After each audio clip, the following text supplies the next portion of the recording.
Hello, my friend. Stay a while and listen. What's going on, guys? It's Filthy and I'm back with another video. I hope 2020's got off to a great start for you. I've been on holiday for the last couple of weeks, so that's why there haven't been many uploads, but I'm back and I'm ready to bust out some more videos. Now, whilst I was away, a couple of people contacted me to ask me to go over this GR150 Necro build, so that's what we're going to do today. Now, it's pretty much going to be a seasonal build. I haven't rolled a Necro this season, so the footage in the background is going to be off-season. It kind of still works a little bit off-season. You're going to have a severe limiting factor in it, which we'll talk about. So really, it's going to be pretty much a seasonal build. So this is the Death Nova GR150 Necro. Now, before we jump in and go through it, I just want to welcome anyone who's new to the channel. Hit that subscribe button if you haven't already done so. And as always, guys, a thumbs up is greatly appreciated. So Necro clearing GR150 is pretty bonkers. I didn't think that this would be possible this season, but obviously it's going to require heavily on the mechanics of the season theme.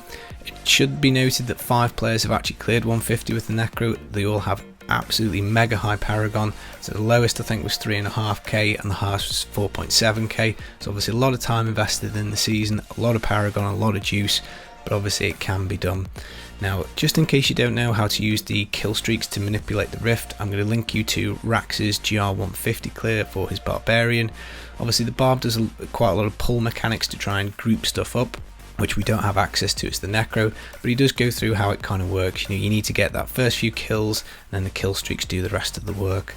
Now, this build in particular is a little bit kind of backwards for the Necro, because a lot of the Necro builds are elite snipers and elite hunters, and really the mechanics of this build don't kind of work like that. You're actually looking to kill trash and get as much trash as you can in a small area, because this has got tremendous AoE potential, but its single target is pretty horrible. So a lot of the time you'll probably just be either skipping elites, and if you can't drag them to trash, you might just have to say goodbye to them. But again, obviously the season theme will help with killing elites if you can time your kill streaks correctly. So yeah, definitely not the easiest build to run, and as you'll see in the footage, when I get to the Rift Guardian, that's it, I'm pretty much stuck. But obviously that won't happen on season. Now off season you can play this build, the mechanics still all work. The problem is with this single target weakness, if you don't have your kill streaks timed right on season, you're not going to be able to kill the Rift Guardian, and that's certainly the case off season. Now in theory I suppose you could fish for Hamlin or a Rift Guardian with loads of ads and try and make it work that way, but personally that's not my kind of bag. That just sounds far too frustrating. But you know, if you want to check this build out off season, by all means you can do. So starting us off, guys, it's a Legacy of Dreams build. You're obviously going to need this gem at 99. That's going to give you 9,750% multiplier and also 52% damage reduction. Of course that relies on all of your items being ancient, and I'm missing a couple, but we just have to do the best that we can. Now the build revolves around Death Nova Blight. This is going to give us a little bit of damage reduction when we use it. The Death Nova is going to be juiced by our weapons primarily. So we've got the Blood Tide Blade. Death Nova deals 400% damage for every enemy within 25 yards. Now obviously if you can get loads of enemies in this 25-yard radius, because it is quite big, this multiplier is absolutely huge.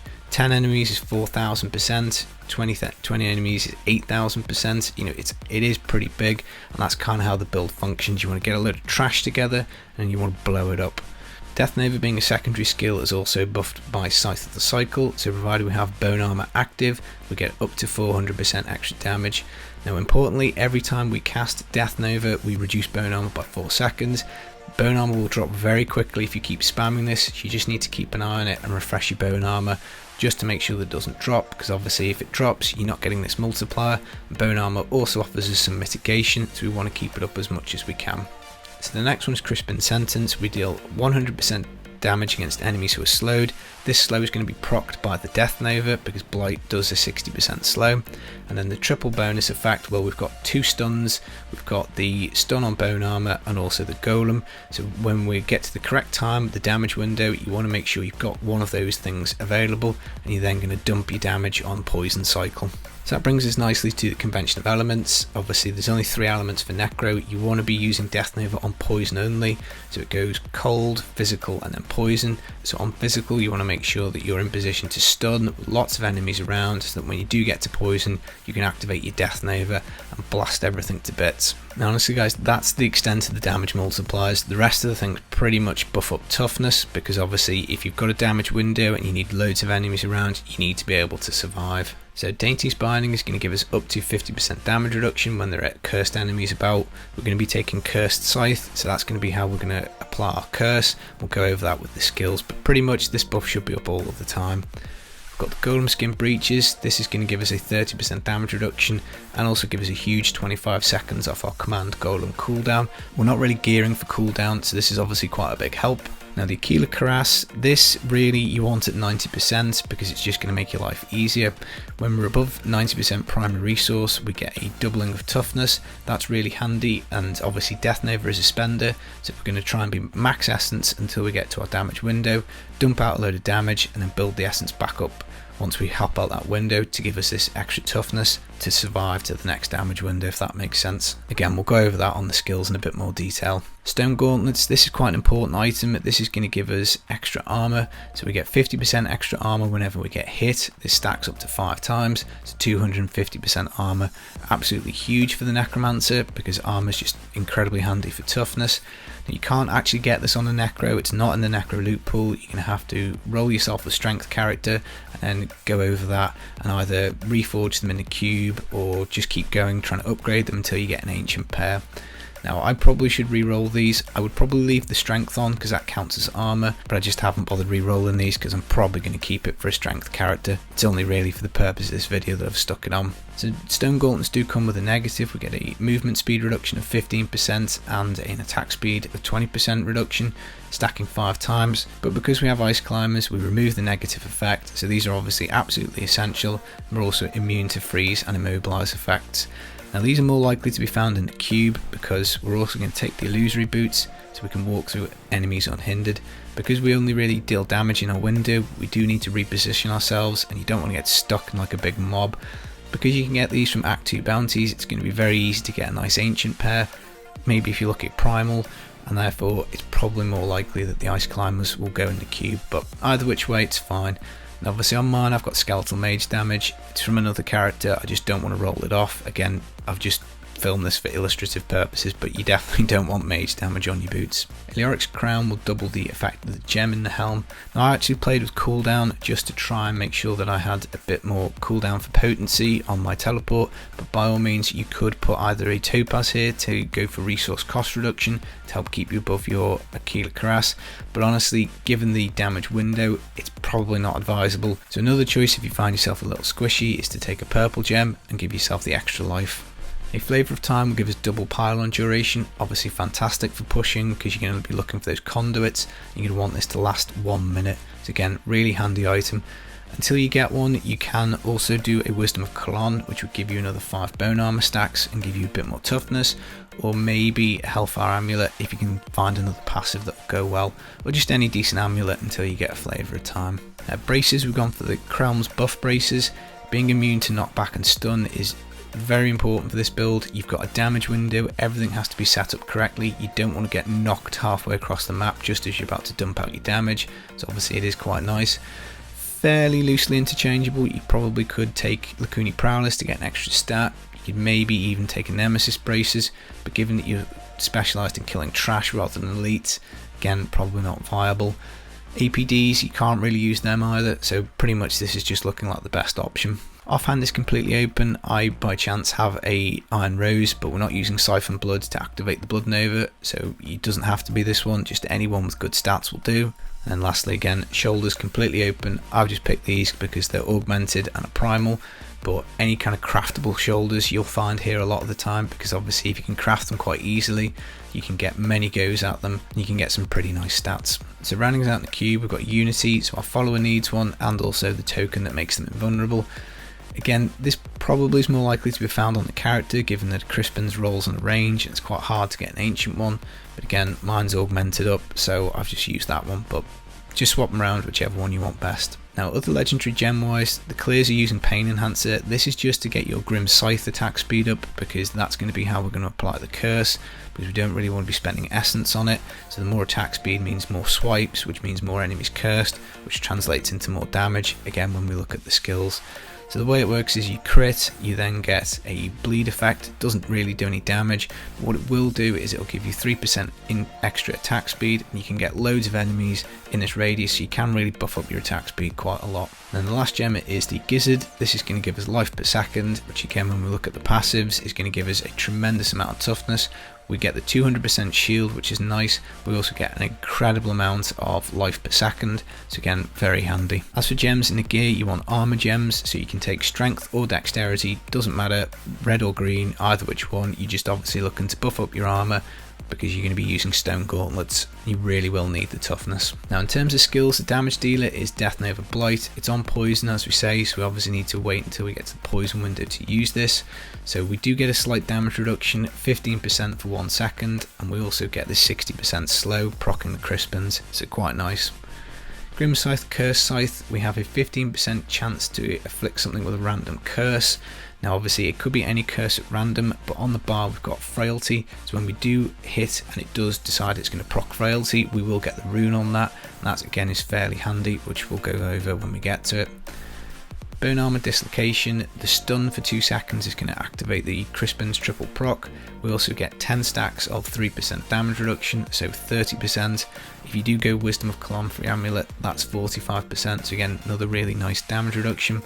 Obviously, if you pump out lots of Death Novas, Bone Armor is going to go down like crazy, so you just need to activate it again. But a 10-second cooldown is pretty small, so you can manage it fairly well. Now Command Golem, Bone Golem is quite interesting. You don't often see this being used very much. Now what it will do is it will give you a stun for 2 seconds, which is nice, and it will also drag enemies. So you can use this to manipulate some enemies about, but it's not the easiest thing in the world to do. It's on a pretty long cooldown, so primarily it's pretty much there for the stun, albeit you can move stuff around with it. Frailty, Early Grave, this basically just ups the bottom line of Frailty. So normal with Frailty at 15%, enemies will die. This will up it to 18%. The rune is applied automatically, so you don't want to activate this. One, it costs essence, so it's likely to potentially drop your AQ bonus when you don't want it to. It also costs 10% health, so you don't want to be hitting this 2 or 3 times. It's just going to really hurt your survivability, so you just kind of leave it here on the bar, but the Grim Scythe, Curse Scythe will apply the rune to it, so obviously handy. And then the final skill is Blood Rush Potency, very handy for toughness because it's yet another 100% armor. So obviously we've stacked armor quite a lot, so our Necro is going to be pretty tough and tanky. So looking at passives, Draw Life will increase our life regeneration by 10% for each enemy within 20 yards. Obviously very handy because we're looking to be in a big group of enemies at a specific time, so this life regen bonus is very handy, really does make us quite tough and tanky. Again, for toughness standalone, another 100% armor because we have no active minions. Spreading Malediction is going to eke out that little bit extra damage, 1% damage for every enemy that's cursed. One of the reasons why the high attack speed is good because we've only got a 15% chance to apply a curse when we hit with Grim Scythe, so obviously the more Grim Scythes we can hit with, the more we benefit from this spreading Malediction. And then finally, Final Service, because obviously things go wrong sometimes and you want to cheat death. We don't have any minions to consume, so there's no real negative effect for it. Other passives wise, you could potentially go for Swift Harvesting. This would give you another 15% attack speed on your Grim Scythe, again buffing up your curses a little bit more. Eternal Torment could also be a shout because this would mean that your curses last forever, which obviously is quite handy if you wanted to set stuff up for a big damage window. And even Overwhelming Essence isn't a terrible shout because more essence would mean you benefit slightly for a little bit longer duration on your Aquila Crass bonus, but I probably wouldn't go for that. And a better defensive option would probably be Rigor Mortis, again reducing attack speed and slowing enemies. But as I say, this is how it's presented on the board, so that's what we're going to go with. Now in terms of playstyle, when you get into the Rift, you obviously want to get your Bone Armor up so that you're getting your Scythe Cycle bonus. You want to get it to either 10 or 15 stacks depending on your amulet. That's going to give you some pretty nice damage reduction. You want to make sure that you're hitting something with Grim Scythe pretty quickly. I probably first one round would activate Early Grave just to get something cursed to get that 50% damage reduction up, but after that you should be good to go with just using Grim Scythe. Again, it is a very tough and tanky build, so it's okay to use this to get your curse application on. Blood Rush Potency every now and then to give yourself a little bit of extra toughness.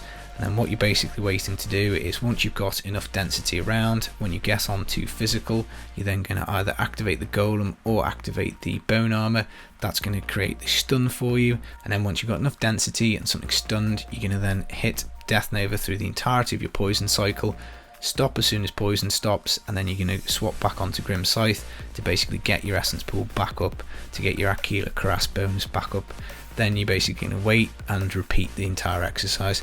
So with these two things, you should always have a stun available, provided you're playing correctly, and then it's just a case of stunning right at the very end of physical, so that you're in the position to get your Death Nova bombs off. Now obviously the stuns are only 2 seconds, so you can wait until the start of poison.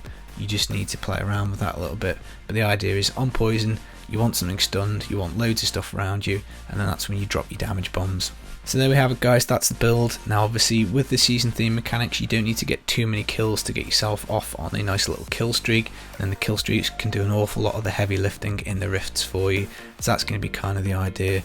Now as I say, off season I probably wouldn't recommend this build because it is just going to be very frustrating to kill the Rift Guardian, but by all means, you know, you could run it in a duo maybe and just be a trash clearer, albeit you're not really going to move very fast, so maybe a trash clearer, maybe with another Necro with Corpse Lance to kill the Rift Guardian, something like that. Maybe there's a possibility. So as always guys, there will be a D3 planner link with the suggested stats, so by all means go check that out. And again, congratulations and well done to the 5 players who cleared 150 with Necro. That's absolutely baller and something that I definitely didn't think was possible. But anyway guys, that's going to wrap it up today. I hope you enjoyed the video, I hope you found it useful or at least informative. If you've got any questions, stick them in the comments, and I will be back with some more videos very soon. Take it easy. Peace.